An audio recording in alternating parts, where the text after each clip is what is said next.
Oi gente, voltei! Se você não me conhece, meu nome é Bia, hoje eu estou em São Paulo, está fazendo 50 graus Celsius, então se eu estiver com cara de suada, me perdoem por isso. Mas hoje nós vamos ranquear os 31 livros que eu li em 2025. Infelizmente eu não consegui gravar nenhum vídeo esse ano pro canal e eu fiquei realmente muito triste com isso, mas eu quero tentar me dedicar mais em 2026 e essa é uma das minhas metas pro ano. Então quem sabe vem aí mais vídeos. Muito obrigada por sentirem falta, comentarem. Eu sei que tem muita gente pedindo pra eu voltar pro YouTube, mas eu espero que vocês entendam que os meus vídeos dependem de uma certa organização e pesquisa prévia e eu não queria continuar postando, mas com uma qualidade menor, porque eu não consegui me dedicar à pesquisa do vídeo. Então, se vocês quiserem conteúdos diferentes também, se vocês tiverem interesse em vlogs ou coisas que demandam menos edição e menos pesquisa do meu lado, me avisem, mas eu pretendo continuar com os vídeo essays, as resenhas barra análises em vídeo, e vamos ver se eu consigo em 2026. Mas sem mais delongas, vamos começar a ranquear os 31 livros que eu li em 2025. Eu separei em 5 categorias, porque eu não acho justo ranquear todos os livros numa coisa só, então eu acho que ranquear uma ficção com uma não ficção de assuntos totalmente diferentes, eu acho que não é justo exatamente. Então eu decidi separar em 5 categorias, que são ficção literária e clássicos, romances românticos, não ficção, teoria e religião e fantasia. Então vamos lá. Vou começar com ficção literária e clássicos, que é o que a gente tem mais livros. Em 15º lugar, nós temos 3, da Valérie Perrin. Eu já reclamei muito desse livro no TikTok, já reclamei muito dele no Instagram também, e muita gente não entende muito, mas basicamente eu acho que esse é um livro que ele é muito enrolado, eu acho que ele é meio sem sal, eu acho que a construção dos personagens não é bem feita, e eu acho que ele traz uma reviravolta que não é bem trabalhada. Explico. Eu vou tentar explicar sem spoilers, mas basicamente a autora coloca como reviravolta uma questão de gênero de um dos personagens. E eu acho que é muito problemático a forma como ela faz isso e a forma como os outros personagens reagem e comentários que talvez não refletem necessariamente o que a autora pensa, mas que também não são rebatidos nem trabalhados de forma extensiva. Então fica parecendo, tipo, que a autora só quis usar isso como uma reviravolta e não se deu o trabalho de fazer uma leitura sensível, não se deu o trabalho de aprofundar num tema que provavelmente ela não tem conhecimento, tá? Isso aqui eu falando do ponto de vista de uma pessoa, obviamente, que não conhece a autora, mas essa foi minha impressão lendo. Eu acho que o assunto foi mal trabalhado pela autora. E apesar de eu gostar muito do tema de amizade e de família, de certa forma, que esse livro traz, eu acho ele problemático e eu não gosto muito da ideia dele, assim, como um todo. Eu acho que essa questão realmente prejudicou toda a leitura pra mim e mesmo as coisas que eu tinha achado boas caíram no meu conceito depois de terminar o livro. Em 14º lugar, nós temos Oração para Desaparecer, da Socorro Afzioli. Eu queria deixar bem claro que eu gostei muito desse livro, na verdade, eu acho que não teve nenhum livro, talvez um livro esse ano que eu realmente não gostei, mas de resto eu gostei muito de todos, é só por ordem de qual eu gostei menos, mas esse livro é excelente. Eu gostei muito do realismo mágico que a Socorro Afzioli traz nesse livro, eu acho que ele é muito bem trabalhado, tem um quê de mistério, você tenta resolver, você tenta entender o que tá acontecendo. Eu acho que o livro é construído de uma forma muito bonita, que te deixa muito curioso também pra saber, assim, como assim, o que está acontecendo. E eu realmente me apeguei aos personagens, eu acho que ele também traz uma brasilidade muito bonita, assim, também a questão da língua, a questão da nacionalidade, sobre pertencimento. Então eu acho que é um livro muito bonito, que vale muito a pena. E eu quero muito ler Cabeça do Santo. Muita gente fala pra mim que eu não deveria ter começado por Oração para Desaparecer, que Cabeça do Santo é melhor. Mas enfim, ainda não li, espero ler talvez em 2026. Em 13º lugar, nós temos Razão e Sensibilidade, da Jane Austen. A Jane Austen é uma das minhas autoras de clássico, assim, inglesas preferidas. Eu gosto muito de Jane Austen, eu já li acho que esse foi meu 5º livro dela, ou seja, eu já li bastante.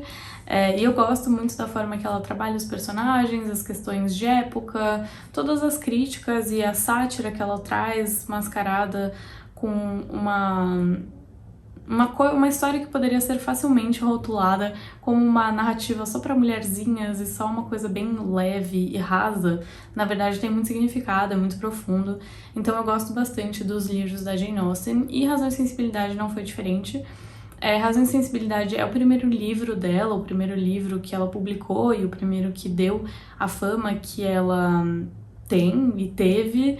E eu acho que isso é revelador, sim, do livro, porque eu acho que mostra uma Jane Austen que ainda não tem tanta audácia, assim, de apontar o dedo para os problemas sociais da época. É uma Jane Austen um pouco acanhada, eu sinto. Mas ainda assim, uma Jane Austen muito engraçada. Esse livro tem cenas que eu, tipo, realmente ri alto, assim. E eu acho que a experiência foi ainda melhor, porque eu li com uma amiga minha, a gente leu juntas. Então foi ótimo, assim, ter essa experiência de ler junto também. E eu sinto que eu finalmente cheguei na idade que eu entendo Jane Austen. Tipo, eu já li vários, né? Eu comecei a ler, acho que Orgulho e Preconceito, que foi meu primeiro livro. Talvez eu li ele, sei lá, uns 7 anos atrás. E talvez eu não entendia toda a profundidade da questão mais social e as críticas, né, que ela tece a toda a sociedade em que ela vivia. E eu acho que nesse livro eu consigo ver com muito mais nitidez o que ela quis transmitir, assim, qual a mensagem final do livro. E a única coisa que eu acho que eu não amei, assim, eu não gostei tanto dos pares românticos. Eu acho que a relação de fraternidade, né, sororidade das irmãs, que são 2 irmãs nessa história, é muito bonita, eu gosto muito da relação das duas. E eu gosto como a Jane Austen trabalha, como uma mulher pode ser multifacetada, eu gosto muito de como ela trabalha isso nas 2 irmãs, mas eu acho que os pares românticos deixaram a desejar. Em 12º lugar, nós temos Violeta, da Isabel Allende. Eu amo A Casa dos Espíritos, é um livro, assim, que eu acho muito bom, muito bem feito, assim, eu adoro essa família. E realmente, assim, é uma história que ficou muito comigo desde que eu li. E eu tava animada pra ler Violeta, mas infelizmente a experiência foi um pouco prejudicada pelo fato de que eu já tinha lido A Casa dos Espíritos. E por que isso? Eu acho que os 2 livros trabalham muito a questão de famílias, né, de gerações de famílias, e também trabalham muito a questão da história do Chile. Então, é inevitável que, falando da história do Chile no último século, não se fale também sobre ditadura e redemocratização. Então, eu acho que Violeta acaba sendo um repeteco de A Casa dos Espíritos em alguns pontos. Eu não sei se é porque eu li meio que perto, assim, eu acho que foi talvez 2 anos de diferença entre uma leitura e outra, nem sei se foi tudo isso. Mas enfim, eu acho que me prejudicou um pouco ler 2 livros da mesma autora que de certa forma tratam do mesmo assunto, entre muitas aspas. E eu sei que a Isabel Allende, ela tem outros livros e outras obras, mas ler Violeta me deixou com a sensação de que ela só sabia escrever sobre aquilo. Eu não sei explicar exatamente qual foi a sensação, mas isso prejudicou um pouco a minha experiência. Mas, dito isso, eu acho que é um livro muito bonito, muito sensível. Eu gosto muito da última parte, eu acho que, assim, de uma sensibilidade muito preciosa mesmo. A Isabel Allende consegue construir relações familiares como ninguém, então realmente fica muito nítido, assim, como essa família e essa história que é contada, ela é muito mais sobre um amor de família do que um amor romântico, do que um amor de qualquer outra forma. Eu acho que é muito especial a forma como ela retrata a família e me fez gostar muito desse livro, assim, eu quase chorei no final. Então isso tornou a experiência muito mais positiva pra mim, apesar de todos esses fatores que eu comentei. Em 11º lugar nós temos Não Fossem as Sílabas do Sábado. Esse é um livro da Mariana Salomão Carrara, muito bom, muito legal, eu gostei bastante de ler. É um livro profundo, é um livro triste, que fala sobre luto, fala sobre maternidade. Basicamente a premissa, pra quem não conhece, é uma mulher que ela perde o marido dela depois que o vizinho de cima se suicida, e quando ele cai do prédio, ele mata o marido da nossa protagonista e narradora. Então é basicamente a nossa narradora, que acabou de perder o seu marido, e também a viúva do cara que se suicidou, né? Então a gente vê o luto dessas duas mulheres e como meio que a relação delas vai ser construída a partir desse trauma tão grande, como elas vão se unir no luto, mas também ter muitas feridas, assim, para serem tratadas em relação a toda essa situação. Então ele também fala muito sobre a filha da nossa narradora, trata muito dessa relação da maternidade, mas para mim especificamente mais sobre o luto. Eu acho que ele é um livro muito bom, ele é repetitivo em alguns momentos, então eu entendo que tem muita gente que não é mega fã desse livro, porque ele pode ser um pouco cansativo, um pouco arrastado, mas eu achei ele muito bonito. Em 10º lugar, nós temos Como Arruinar um Casamento. Esse foi um famosinho do TikTok esse ano, das bookredes no geral. Esse livro completamente bombou, assim. Eu acho que ele foi o vencedor do Goodreads Choice Awards de 2024. E aí, quando ele veio pro Brasil, veio totalmente estourado, assim, muita gente tava lendo. E li também, não podia ficar de fora. Mas eu gostei muito dessa história. Eu acho que é um livro que fala muito sobre a psique humana, de certa forma. Então, ele vai tratar relações humanas e a falha no relacionamento das pessoas. Eu acho que ele é um livro que é engraçado, mas tem um humor meio ácido. É um livro que é muito difícil de explicar, assim, exatamente o que se passa nele. E eu acho que a experiência ideal de ler esse livro é você não saber nada sobre ele. Enfim, ele trata muito temas de saúde mental, então eu deixaria esse aviso de gatilho. Mas, se possível, não saiba nada sobre ele. Eu acho que a experiência fica muito melhor se você ler um livro, esse livro especificamente, sem saber a sinopse. Eu acho que os personagens são muito bem trabalhados. Eu gosto muito da nossa protagonista, eu acho que ela é muito fascinante. Ela é uma mulher meio maluca e eu gosto muito de como a autora retrata ela como uma pessoa imperfeita também.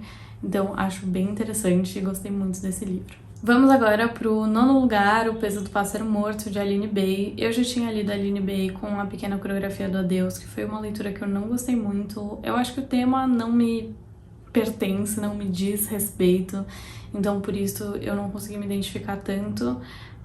Mas eu acho que O Peso do Pássaro Morto é uma experiência muito mais universal, especialmente se você é uma mulher. Eu acho que esse é um livro que fala muito sobre experiência feminina, sobre lutas femininas, sobre o luto no geral, fala sobre relacionamentos, fala sobre a solidão de ser uma mulher também. E ele é um livro, assim, muito triste, é uma prosa poética muito bonita, eu acho que tudo é muito intencional, a forma como a Aline Bay escreve é muito bonita, e eu gostei muito de ler um livro num formato diferente do que eu tô acostumada. Eu acho que foi uma experiência muito legal, e eu fiquei, assim, bem pensativa sobre isso. Eu acho que é um livro simples, mas é um livro que diz muita coisa, e eu acho que ele ficou, assim, ecoando na minha mente depois. Daí nós temos, em 8º lugar, A Violência Gentil, que é um romance de estreia de um autor nacional. Eu gostei bastante desse livro, eu acho que ele é um livro, assim, devagar, ele é um livro que demanda atenção, que demanda, assim, uma entrega, de certa forma, à leitura, porque ela é um pouco mais difícil, eu acho, de ler, se eu puder colocar dessa forma, mas é uma história muito bonita, é uma história muito interessante, também sobre luto. Assim, eu acho que o tema comum do ano de 2025 foi luto. Eu gosto muito de ler sobre isso, eu acho que tem vários livros que me atraem muito nesse tema. E A Violência Gentil vai falar muito sobre a perda de uma mãe. Então, o nosso protagonista é um advogado trabalhista que vai tentar entender um pouco das suas origens, da herança que a sua mãe deixou para ele, não material, mas muito emocional e, enfim, psicológica no geral. É uma história bem interessante, tem frases muito bonitas. Ela é um pouco complexa, ela é um pouco prolixa às vezes, mas eu acho que é uma leitura que vale muito a pena. Em 7º lugar, nós temos Ripe. Esse foi um livro que me destruiu, assim. Eu acho que ele é um livro muito pesado, mas muito inteligente. Esse foi um livro, assim, que eu li e eu tive que parar de ler ele porque ele tava realmente me causando, assim, reações físicas em relação ao que eu tava lendo, de tão profundo e de tão, assim, meu Deus, avassalador que ele é. Ele vai falar sobre uma mulher que tem depressão e vários problemas de saúde mental, então fica aí aviso de gatilho também. E ela trabalha no Vale do Silício, então ela tem um trabalho corporativo e ele fala muito sobre esse meio que capitalismo selvagem, assim, essa coisa do mundo corporativo em que as pessoas não estão nem aí pros sentimentos, pra vida, pra saúde dos outros, elas só querem ganhar dinheiro, subir em cima, passar por cima do outro. E a gente vê a nossa protagonista como uma pessoa que também acaba fazendo parte desse ecossistema porque ela tem que se manter, tipo, e no mundo corporativo parece que é muito isso, assim, você tem que se sucumbir a deixar de lado a sua moralidade, deixar de lado os seus padrões e ética pra você conseguir subir, conseguir escalar na sua carreira. Então, esse é um livro, assim, brutal. Eu acho que pra quem trabalha no mundo corporativo, quem é Faria Limer, que nem eu, porque eu sou, acho que vai entender um pouco dessa angústia, assim. Eu acho que é um negócio bem visceral e que ficou muito comigo, assim. Ficou realmente ecoando na minha mente. Fala muito sobre relacionamentos também, fala muito sobre amizades, relacionamentos familiares, e é assim, é meio que um estudo de personagem sobre essa mulher, e essa mulher que realmente tudo na vida dela tá numa espiral decrescente, assim, uma loucura, e tudo tá caindo aos pedaços, e ela tá tentando se manter viva. Esse livro fala muito sobre buracos negros e frutas, então, assim, se algum desses temas te interessa, eu acho que você vai gostar desse livro também. Recomendo demais. Infelizmente, ele não tem traduzido, mas esse é um livro que eu poderia ficar horas falando sobre ele, porque tem muitas coisas para dissecar. Em sexto lugar, Fique Comigo. Esse foi um livro que eu amei ler, inclusive a gente leu no meu clube do livro e foi uma experiência muito boa de discutir. Inclusive também li com uma amiga, ela leu ao mesmo tempo e a gente discutiu depois e foi bem legal também. Fique Comigo é uma história sobre uma mulher que não consegue ter filhos na Nigéria, então um contexto social, histórico, zero favorável a ela. E o marido dela decide que ele vai sei lá, arranjar outra mulher pra ter filhos com ela, já que ela não consegue ter filhos, né? Ela não consegue gerar filhos. Então é uma história muito visceral também, fala muito, de novo, sobre maternidade, fala muito sobre o luto, mais nesse sentido não físico, mas no sentido da perda, da rejeição. Então eu acho que são temas também muito universais. Eu recomendo muito para mulheres no geral, mas eu acho que assim, é uma história que é muito universal também, porque apesar de a gente ver uma mulher que mora na Nigéria, que tem um contexto social, econômico muito diferente talvez do nosso aqui no Brasil, na nossa vida, com a nossa cultura, é uma história muito facilmente acessível e uma história muito facilmente relacionável. Então você consegue realmente sentir uma empatia muito grande por esses personagens, como se eles fossem pessoas reais mesmo. E eu gosto muito da nossa protagonista, eu acho que ela é muito admirável, assim. E esse livro tem reviravoltas, ele tem uma história bem interessante e eu gostei muito dele, assim, amei muito mesmo, gostei muito de ler e fiquei muito feliz assim que eu li. Eu acho que é uma história que vale muito a pena. Em quinto lugar, nós temos James, do Percival Everett. Esse foi um livro assim que eu devorei. Eu li ele muito rápido, eu acho que foram tipo 4 dias e eu tava trabalhando, então é pouco tempo assim. E realmente foi uma história, assim, que me pegou muito, me pegou de surpresa totalmente, assim. Não porque eu achei que seria ruim nem nada, mas me pegou de surpresa o fato de que eu consegui ler tão rápido, porque é uma história muito engajante, uma história que te prende, uma história que você fica, assim, ansioso, agoniado, nervoso, daí você fica com raiva, daí você fica com... Enfim, você fica feliz e tem muitas... emoções que o autor faz você sentir. Eu acho que esse é um livro, assim, muito inteligente, ele brinca com a linguagem e com a alternância de códigos. Ele vai falar sobre pessoas negras escravizadas no período pré-guerra civil estadunidense, e ele vai ser basicamente uma releitura das Aventuras de Huckleberry Finn, que é um clássico do Mark Twain. Esse é um livro que vai tratar do tema do racismo, da escravidão, de um jeito muito inteligente. Ele vai brincar muito com a forma como as pessoas brancas enxergavam as pessoas negras escravizadas e vai colocar realmente o James, que é o Jim, num lugar de protagonismo, num lugar de autonomia, de agência, com uma complexidade de emoções. Então O James é uma pessoa que é complexa, que é inteligente, que é culta, mas que também não tá imune a sentimentos de vingança, sentimentos de raiva, sentimentos os mais variados. Então eu gosto muito da profundidade do nosso personagem. E eu não li Huckleberry Finn antes de ler, eu acho que você não precisa ler antes de ler James, mas eu sinto que em alguns momentos isso fez falta. Tem algumas informações, algumas histórias, alguns personagens que aparecem nesse livro que eu fiquei tipo, tá, talvez se eu tivesse lido Huck Finn antes de ler James, eu teria entendido que na verdade esses são personagens que aparecem no original e tal. Isso explica algumas coisas, alguns eventos que eu fiquei tipo, hã? Mas eu acho muito boa essa história, assim, realmente me surpreendeu muito e ficou comigo, assim. James é muito boa e James foi uma ótima surpresa do meu dezembro. Vamos lá pro top 3, nós temos Véspera, da Carla Madeira. Esse é um dos meus livros preferidos, mas eu fiz uma releitura dele em 2025. Eu recomendei ele no clube do livro que a gente tem onde eu trabalho. A gente tem um clube do livro institucional, assim, e era a minha vez de escolher um livro. Eu quis escolher Véspera para trazer um dos meus preferidos para as pessoas conhecerem também. Todo mundo gostou muito, eu acho que ninguém não gostou, e eu fiquei muito feliz que a releitura foi tão boa quanto a primeira leitura. Inclusive percebi mais coisas, tive mais atenção a detalhes. Eu acho que eu consegui ver ainda mais como a narrativa da Carla Madeira é tão bem construída que a releitura é tão interessante quanto a primeira vez, então foi muito bom. Eu continuo achando que Véspera é um dos melhores livros que eu já li, e essa releitura foi maravilhosa. Então, assim, leiam Véspera, eu já falei 1000 vezes dele no meu TikTok, no meu Instagram, aqui no YouTube também, eu acho. Eu gosto muito.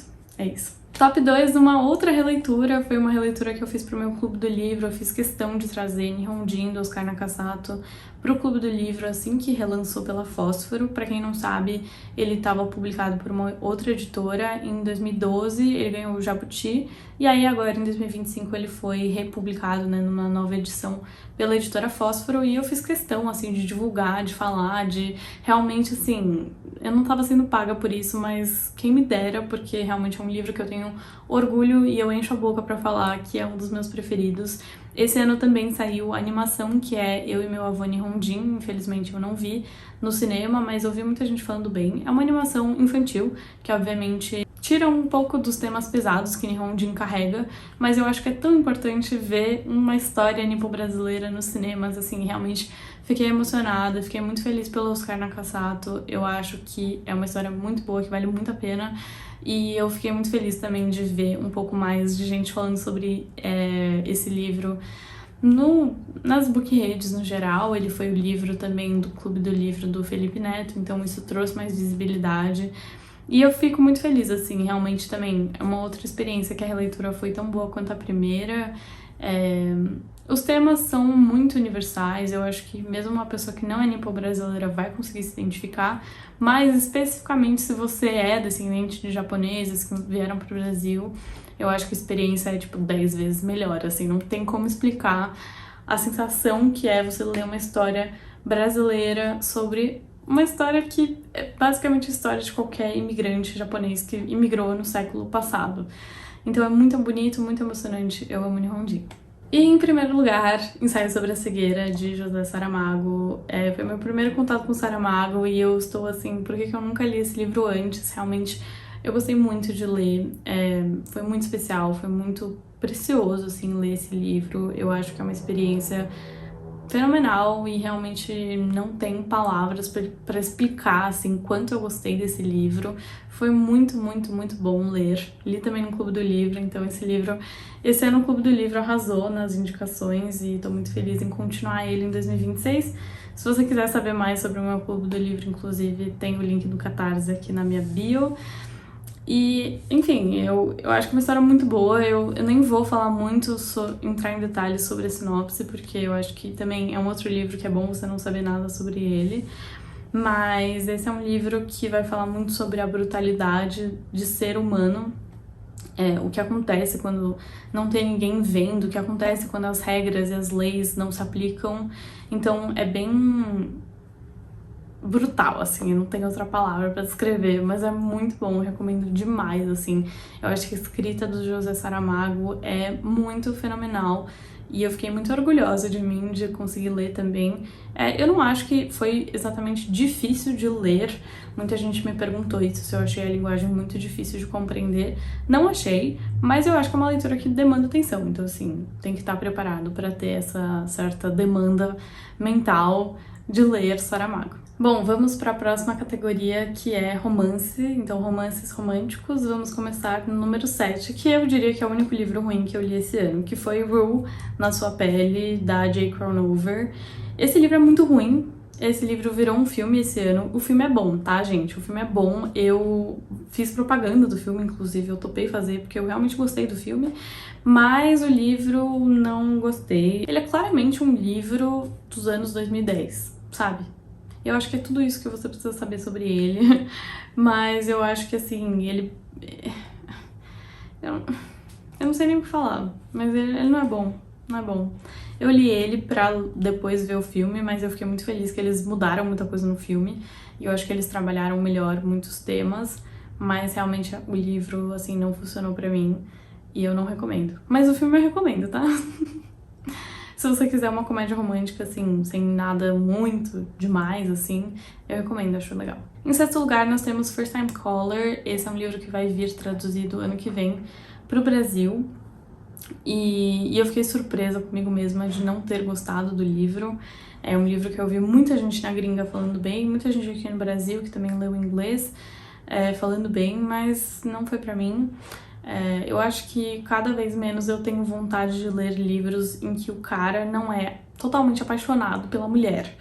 E nesse livro isso acontece. Nesse livro o cara, ele é tipo, eu sou muito complexado, eu tenho muitas coisas na minha cabeça pra resolver antes de me relacionar com alguém, eu não sou o que você merece. E esse papo me cansa um pouco, eu não gosto muito disso. Eu acho que também os personagens secundários que poderiam ter sido muito melhor aproveitados não foram, e isso eu também não gostei, então não sei, eu meio que me arrastei pra terminar esse livro e eu fiquei triste que eu não gostei. Em quinto lugar, Uma Vida e Tanto, da Emily Henry. Eu sou uma cadelinha de Emily Henry. Eu gosto muito de Emily Henry, eu sou, assim, apaixonada pelos livros dela, já li todos, menos os primeiros lá, que não eram romances, eram, tipo, young adult, assim, né? Mas Uma Vida e Tanto não foi pra mim. Uma Vida e Tanto, pra mim, é uma Evelyn Hugo piorada. É uma Evelyn Hugo não original.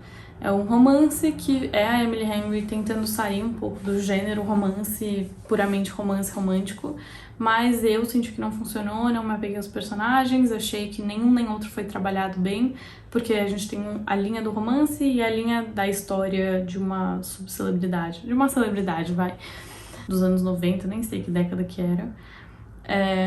Já esqueci muita coisa do livro e eu acho que nenhuma das coisas foi bem desenvolvida, então pra mim nem a história da celebridade foi desenvolvida, nem o romance foi bem desenvolvido, e aí eu fiquei com uma história meia boca, que eu fiquei assim, tá, ok.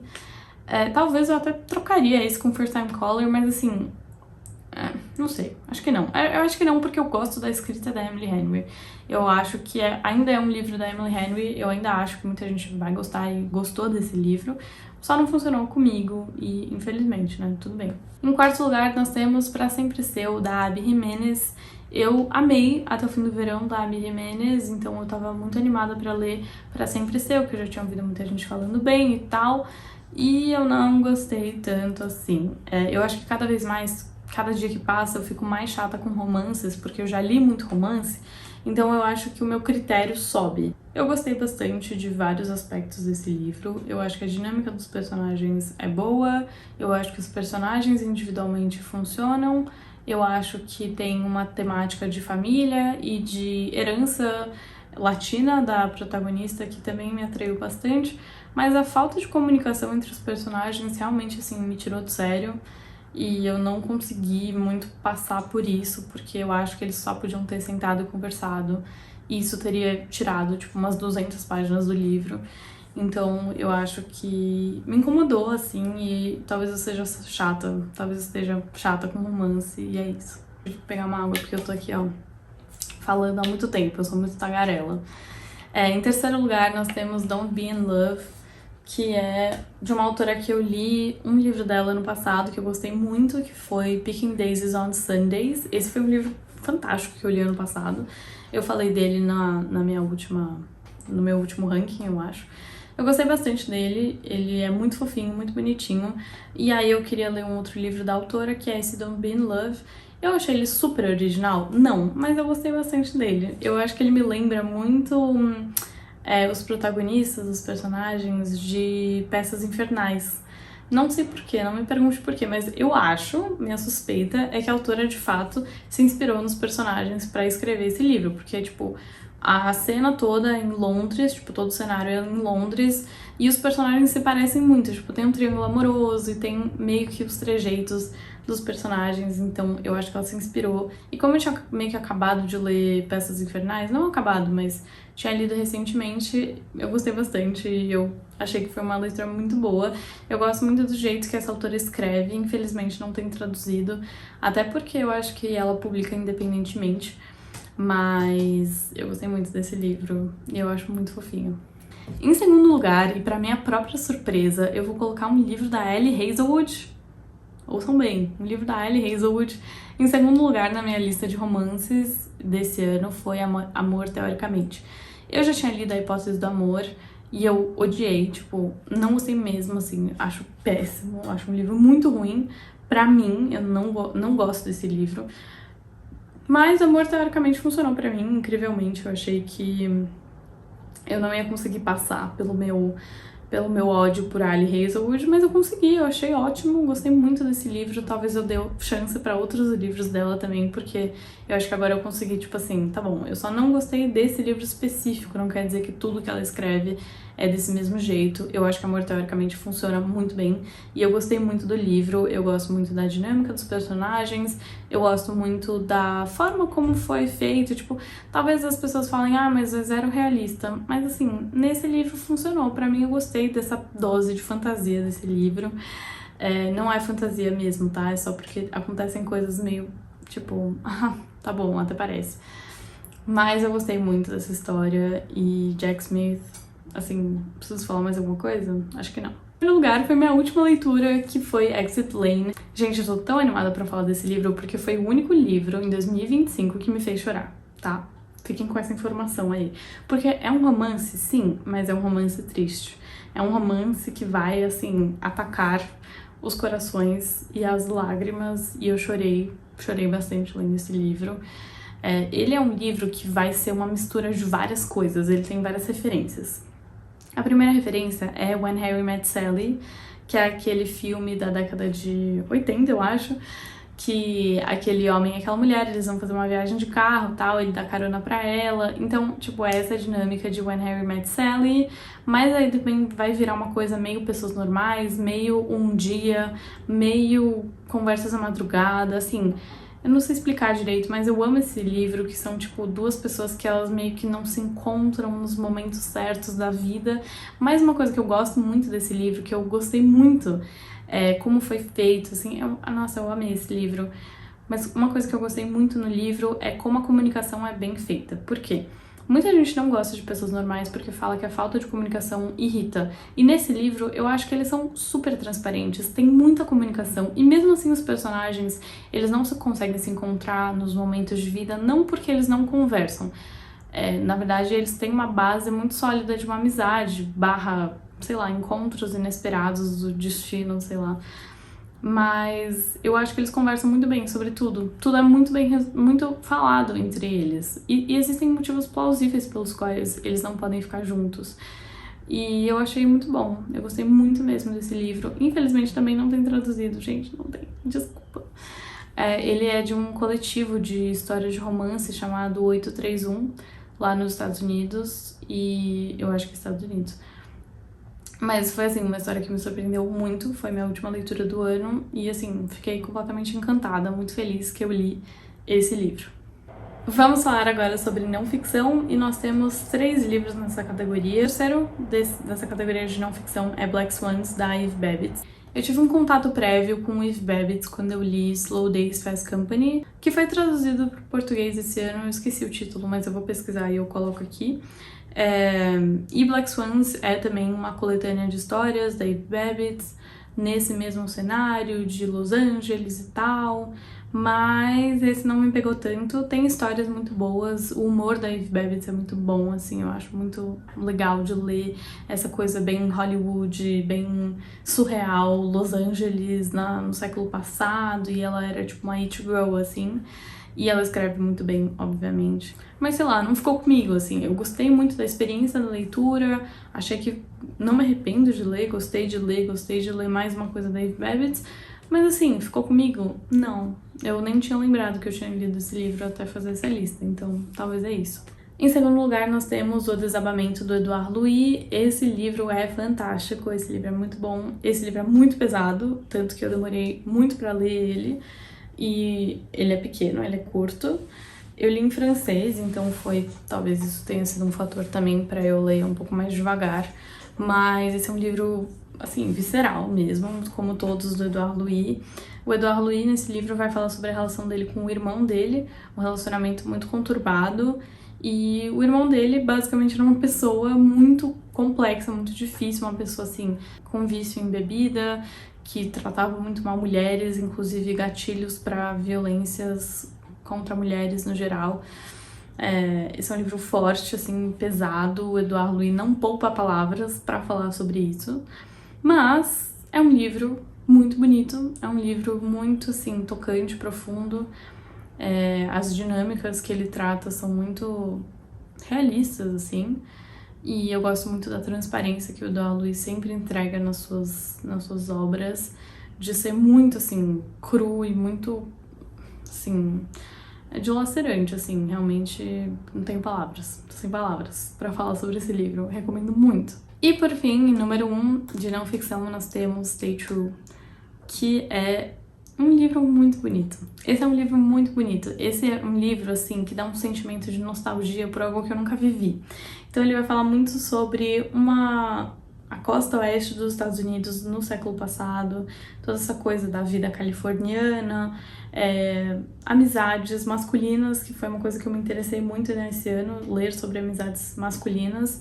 E esse é um livro de memórias sobre um cara que a família dele é taiwanesa e ele conhece um outro menino, na faculdade, eles viram muito amigos, os dois são pessoas amarelas, o amigo dele é descendente de japoneses e ele é descendente de taiwaneses, então fala muito sobre a experiência imigrante, especificamente sobre a experiência de pessoas amarelas nos Estados Unidos, é muito bom. Eu acho que nesse sentido me toca especialmente mais, porque é um tema que eu tenho muita curiosidade, que eu tenho muita vontade de ler. E é um livro, assim, muito bonito, muito sensível mesmo. Eu acho que não é pra todo mundo, talvez algumas pessoas achem um pouco arrastado, um pouco parado, mas eu acho que super vale a leitura e eu não me arrependo nada, assim, realmente foi uma leitura que me impactou muito. Ele lida com muitas questões de família, de amizade, mas assim, o foco central realmente do livro é a amizade entre esses dois caras e é muito bonito, assim, eu acho muito bonito, muito... Ai, não sei nem explicar. Ele dá um sentimento de um abraço, mas ao mesmo tempo ele te rasga em pedacinhos, é isso. Agora vamos para a categoria Teoria e Religião. Eu não sabia muito bem como intitular essa categoria. Eu ia colocar em não ficção, só que eu acho que é um pouco injusto colocar histórias de não ficção com livros mais teóricos. Eu acho que não conversa tanto. Então, coloquei aqui, eu sou evangélica, tá? Eu sou cristã evangélica, então esses dois dos livros, né? São 3, mas 2 dos livros são sobre cristianismo. E o terceiro livro é Uma Igreja Chamada Tove. Esse é um livro bem interessante que vai falar sobre hierarquias de poder e abusos de poder dentro da igreja evangélica. Os autores são autores estadunidenses, então eles vão falar muito sobre o contexto estadunidense, mas como o Brasil importa muito do evangelicalismo dos Estados Unidos, eu acho que é bem interessante a forma como é feito. E ele vai falar sobre basicamente como evitar abusos de poderes dentro de uma hierarquia eclesiástica, se a gente puder falar dessa forma.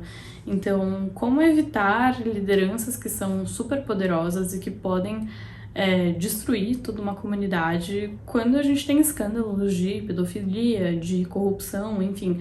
Então ele traz temas bem chocantes um pouco, assim, de se falar. Ele cita nomes e ele é bem direto. São 2 autores, né? Um homem e uma mulher. E é um livro muito interessante, porque eu acho que ele não tem medo de falar o que tem de errado com a igreja evangélica atual. E eu gostei muito da experiência de ler esse livro. Em segundo lugar, nós temos Vivências Asiático-Brasileiras, que foi um livro muito interessante que eu li. Eu acho que foi o primeiro livro, assim, teórico sobre pessoas amarelas. Mas esse vai fugir também um pouco de pessoas amarelas e vai falar sobre pessoas asiático-brasileiras. Então, até pessoas da Índia, enfim, pessoas marrons, que é um conceito que a autora vai trabalhar nesse livro. Mas ele fala bastante sobre a migração dos países asiáticos para o Brasil e um histórico um pouco dessas questões e como isso impacta o dia de hoje, então o racismo contra pessoas amarelas. Eu acho que é um livro muito bom, mas infelizmente eu acho ele um pouco raso. Ele é um livretinho, então eu também não sei o que eu esperava, mas ele é um livro um pouco raso em alguns momentos. De qualquer forma, é um livro muito bom, um livro que eu gostei muito de ler, senti que eu aprendi coisas com ele, então eu fiquei realmente feliz de ter lido Vivências Asiático-Brasileiras e recomendo. E, em primeiro lugar, Um Olhar sobre Maria, Serva do Senhor, que é do Valdir Stornagel. Eu gosto muito dele e da Celeda, eles são teólogos muito bons e muito, assim, críticos e também muito razoáveis, eu acho. E eu gosto muito desse livro, eu acho que ele é um livro que vai trazer Maria, né, mãe de Jesus, como uma pessoa muito importante, que ela é, mas também como uma pessoa muito humana, como vai tratar algumas passagens bíblicas em que Maria aparece, mas ele vai também reimaginar alguns trechos, então o que Maria pensou, o que aconteceu antes, depois daquela cena, então ele é um pouco imaginativo nesse sentido, mas eu acho que ele é muito fiel também, assim, aos princípios da Bíblia. Eu acho que até pessoas católicas também se interessariam, talvez, por esse livro, porque eu acho ele muito bom. E eu gostei muito, assim, acho que a narrativa é muito boa, também aprendi muitos conceitos teológicos e gostei muito de aprender mais sobre Maria. E por fim, ai meu Deus, eu já tô cansada de falar, de ouvir minha própria voz. Temos o gênero fantasia, que eu li 3 livros também. Vamos começar o número 3, que foi A Melodia da Água. A Melodia da Água é da Rebecca Ross, que é a mesma autora de Divinos Rivais. Eu nunca tive vontade de ler Divinos Rivais, mas eu sempre tinha ouvido falar bem de A Melodia da Água. Pensei, acho que eu vou gostar mais dessa história. Spoiler, não gostei. Eu achei que a história é fraca. Eu gostei do mundo, eu gostei dos personagens. E meio que acabou aí, assim, eu não achei a narrativa interessante, eu não achei que a autora soube construir bem, assim, os pontos de clímax e o ritmo do livro, sabe? Eu achei que faltou carisma, faltou molho, faltou alguma coisa, assim, eu não sei explicar exatamente o que é, não pretendo continuar a série, porque não me pegou, assim, acho que eu não vou forçar um negócio que não faz sentido. Em segundo lugar, então, veio A Fúria. Esse foi um livro que eu li no começo do ano. Eu gostei bastante. Eu amo o fato de ele ser uma fantasia em volume único, porque, assim, sinceramente, não tenho mais paciência para ler série de fantasia. Talvez eu morda a língua depois, mas no momento eu não tenho paciência para ler uma série de livros de fantasia, assim, para mim exige demais da minha capacidade mental ler uma fantasia e ler uma série de fantasia, assim, eu não tenho comprometimento para isso. Gente, eu não termino série de TV, que dirá uma série de livros. Então, hoje em dia eu não leio mais séries de livros. Então eu fiquei muito feliz que essa é uma fantasia em volume único. Ele é muito bom. A única coisa que, assim, ele não brilhou aos olhos pra mim. Eu não lembro de quase nada desse livro. Ele é interessante, ele é bonito, personagens bons, mundo bem feito, mas eu não lembro muita coisa dele e pra mim isso quer dizer que não foi tão memorável assim. Em primeiro lugar, pra gente terminar esse vídeo com chave de ouro, nós temos Catábases, da Rebecca Kuang. Gente, o que dizer dessa mulher, Rebecca Kuang? Eu adoro ela, eu gosto muito dela. Catábases é, pra mim, a magnum opus da Rebecca Kuang. Catábases mostra uma maturidade, mostra uma relevância, mostra a Kuang no seu prime de autora, de contadora de história. de uma pessoa que consegue desenvolver personagens e mundos. Eu já comentei isso no TikTok e posso estar sendo repetitiva se alguém me acompanha lá também. Mas uma coisa que eu gostei muito desse livro é que ele se utiliza de referências que fogem do greco-romano, do ocidental. Então, nesse livro, a gente tem 2 personagens que vão até o inferno resgatar o professor deles. Facilmente poderia pegar só referências greco-romanas de como o inferno é. Mas, além disso, a Kwang explora isso sim. Então, nós temos, por exemplo, os Círculos do Inferno de Dante. Também vai falar sobre a jornada da Odisseia, enfim, outras referências. Mas ele também vai colocar referências ao budismo, a outras culturas, a outras religiões, a outras visões de inferno. Ele é um livro que vai falar sobre matemática, sobre física, sobre química, sobre história, literatura, assim, tudo. É um livro que deve ter dado muito trabalho de escrever, mas que eu gostei muito, assim. Eu acho que é um livro que vale super a pena. Não acho que é pra todo mundo, infelizmente. Não acho que todo mundo vai gostar desse livro. Porque ele é um pouco, assim, meio maluco das ideias. Ele é um pouco prolixo também. Ele é um livro que tem, assim, altos e baixos de ritmo também. Mas, assim, me cativou. Me conquistou, e é isso que importa. Eu gostei muito de Catábasis. É a Kwang tentando fazer um romance e conseguindo fazer um romance, porque esse é um romance que eu gostei muito, que eu achei muito legal. Os personagens também são bem complexos, eles ficam aí numa área cinza, moralidade e o que é certo, o que é errado, e será que isso importa quando você já tá no inferno? Enfim, é muito complexo, muito legal. Eu amei esse livro. Ufa! Bom, esses foram os 31 livros que eu li em 2025. Me contem o que vocês leram, se você leu algum livro por indicação minha, o que você quer ver aqui nesse canal do YouTube em 2026. Espero que vocês tenham passado um ótimo Natal, que vocês tenham um ótimo Ano Novo. E é isso. Beijinhos, tchau!